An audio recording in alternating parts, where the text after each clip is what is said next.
Монгол улсын хүний эрхийн үндэсний комисс ажлын байрны бэлгийн дарамттай тэмцэх төрийн бус байгууллагуудын эвсэлтэй хамтран нэгдсэн үндэсний байгууллагын хүн амын сангийн дэмжлэгтэйгээр ажил олгогч ажилтнуудын ажлын байрны бэлгийн дарамтын талаарх мэдлэг ойлголтыг нэмэгдүүлэх, түүнээс өрчсөн сэргийлэх, байгууллагад хүний эрхийн соёлыг түгээн дэлгэрүүлэх зорилгоор ажлын байр бэлгийн дарамтгүй орчин сарын аян зохион байгуулж байна.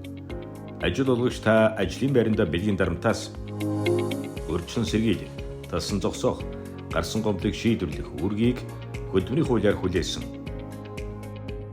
Иймд ажил олгогч нь өрчин сэргийлэх чиглэлээр байгууллагын дотоод журамдаа бэлгийн дарамтаас өрчин сэргийлэх болон гарсан гомдлыг хэнд гаргах, хэрхэн барагдуулах, хариуцсан хэм хэмжээг тодорхой тусгах, ажлын байрны бэлгийн дарамтыг танин мэдэх, илрүүлэх, хариу арга хэмжээ авах, өрчин сэргийлэх сургалтуудыг ажилтнуудад тогтвол зохион байгуулах, байгууллагын бие тулан цахим орчинд эрсдлийн үнэлгээ хийх, санал асуулга авах зэрэг арга хэмжээ авах.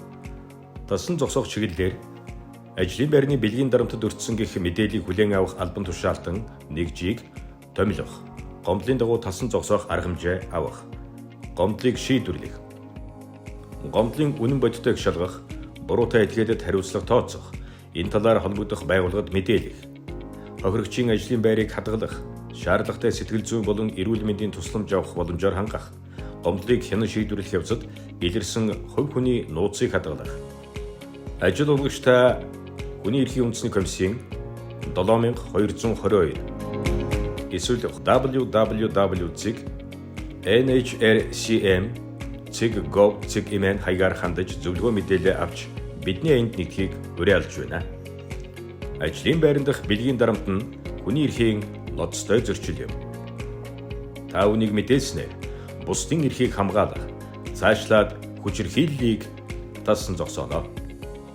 Ажлын байранд бэлгийн дарамтыг үл төвчье. Монгол улсын хүний эрхийн үндэсний комисс.